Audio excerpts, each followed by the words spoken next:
Ah, Bismillahirrahmanirrahim. Kita lanjutkan lagi. Sebelumnya kita sudah bahas hardware, sekarang software. Software merupakan kumpulan dari program-program yang digunakan untuk menjalankan komputer. Jadi software kadang orang menyebutnya dengan perangkat lunak, ada juga yang menyebut dengan aplikasi. Ya, aplikasi. Aplikasinya apa? Oh, MS Word. Aplikasinya apa? Office dan seterusnya. Dulu disimpan dalam installer ya, DVD-ROM.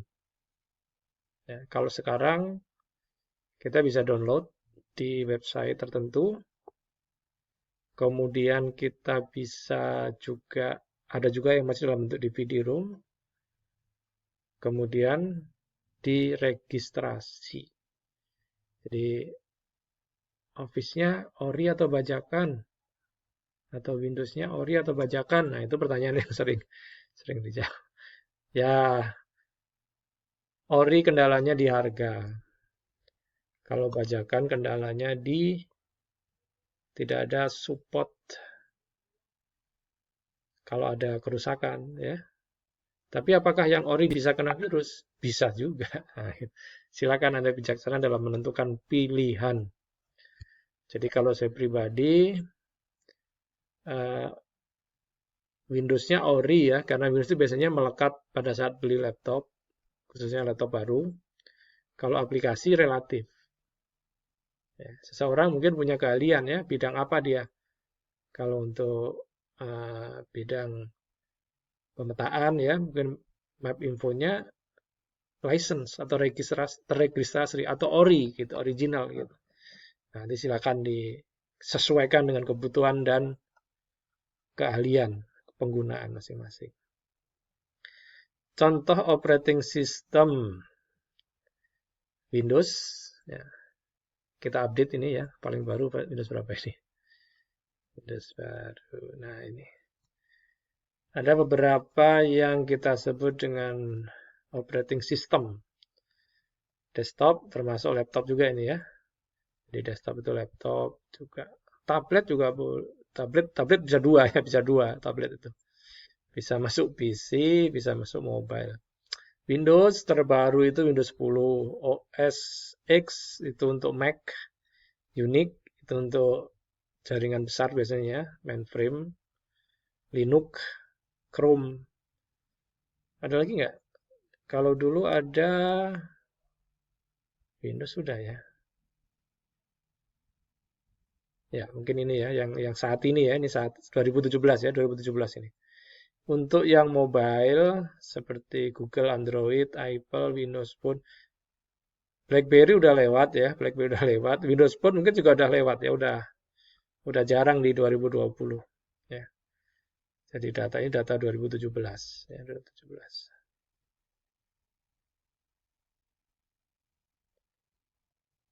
Jadi silakan pilih kalau Anda pakai Office silakan, kalau pakai Mac atau Apple silakan. Bahasa penerjemah, interpreter atau compiler, artinya dipakai seorang programmer biasanya ya. Programmer atau perancang database. Di sini contohnya adalah Visual Fox Pro. Kalau yang baru-baru ada namanya PHP, Delphi udah nggak ada ya, Delphi udah jarang. Python ya. Terus bahasa R ya gitu ya. Nanti dibahas di mata kuliah khusus itu namanya komputasi numerik ya. Contoh perangkat lunak, software aplikasi adalah software yang siap untuk dipakai. Jadi kategorinya tadi yang saya bilang tiga tadi ya. Ada yang paling gampang itu ya touchscreen, yang kedua klik di sana klik sini, yang ketiga programmer. Kali ini yang model menengah ya, menengah. Jadi Office contohnya, kemudian kalau di akuntansi banyak banget ya. Terus manusianya, manusia apa aja ini yang dikategorikan sebagai user. Yang pertama adalah manager, Management Information System. Kalau sekarang sebutannya apa ya? CEO, Chief Executive Information. Jadi kalau kepala IT lah ya, kepala IT-nya. Wakil Direktur bidang IT atau Wakil Direktur bidang sarana dan prasarana IT. Yang kedua analis sistem. Ini bertanggung jawab terhadap perancangan. Bagaimana dia membuat, mau merencanakan aplikasi dia yang merancang dulu. ahli komunikasi, jaringan, ya, jaringan, data administrator, ini terkait dengan bagaimana dia mempersiapkan data. Ada juga yang, ini harus tipu ini ya, data administrator, ya. Ada yang menyebut admin, ya, admin jaringan, admin e-learning gitu ya. Dia bertugas dalam tanggung jawabnya adalah operasional. Programmer ini membuat aplikasi, nah ini operator yang menjalankan. Jadi untuk STIE itu wajib level operator. Kalau STIMIC wajib level programmer dan analis sistem. Syukur-syukur bisa masuk ke bagian manajer MIS. Ya, MIS. Yang berikutnya adalah prosedur. Prosedur adalah rangkaian aktivitas atau kegiatan yang dilakukan secara berulang-ulang. Nah, di sini ada kata-kata berulang-ulang. Berulang-ulang. Kata-kata berulang-ulang berarti kita bisa save, open, edit, save, open, edit. Jadi sistem yang prosedural yang sifatnya programming itu bisa dibuat di software dan disimpan, jadi dipakai gitu, dipakai. Yang berikutnya adalah database.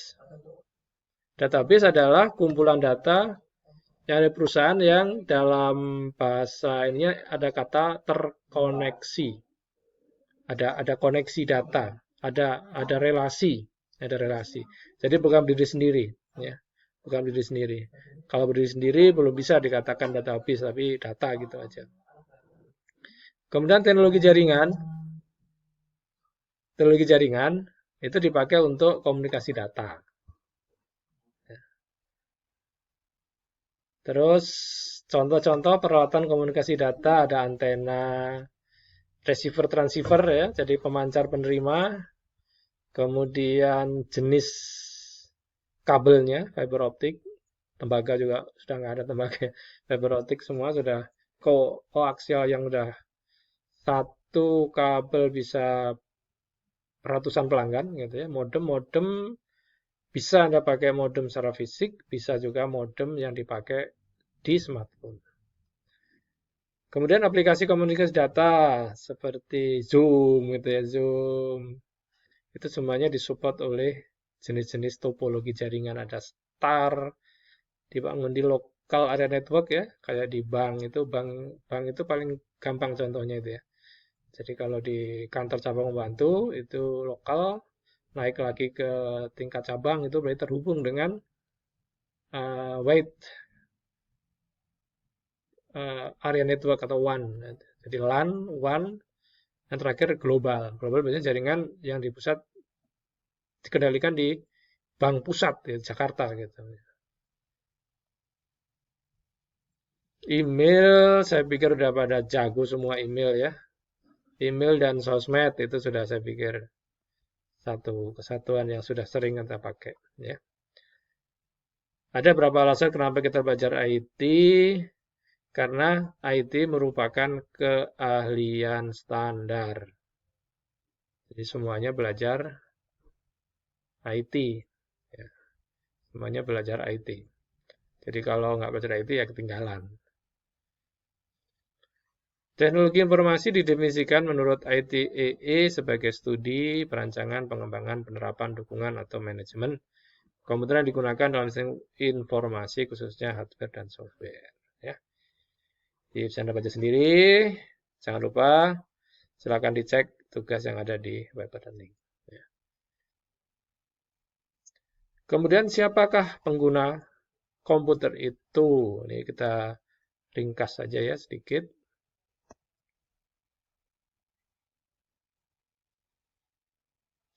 Yang pertama adalah otomatisasi kantor atau office automation, ya, office. Jadi pekerjaan di kantor itu pekerjaan rutinitas, ya, rutinitas. Kenapa kok harus di kantor? Ya karena kerjaannya harus di kantor rutin. Baik itu berinteraksi dengan manusia, dengan pelanggan, dengan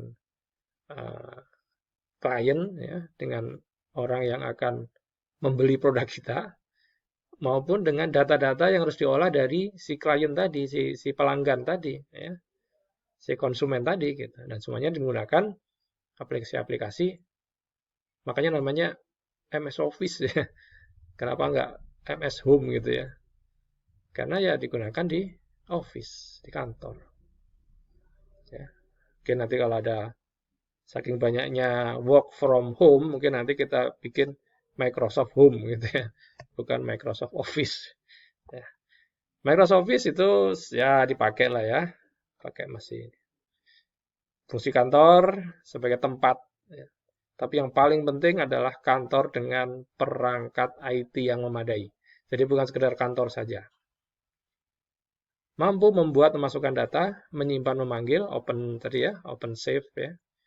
Open save, retrieve, mengolah data, memperbanyak data, menyebarkan data, dan security-nya bisa mengarsip dan atau menghancurkan dokumen yang nggak penting atau yang sudah tidak dipakai atau yang dalam kategori private ya, security private.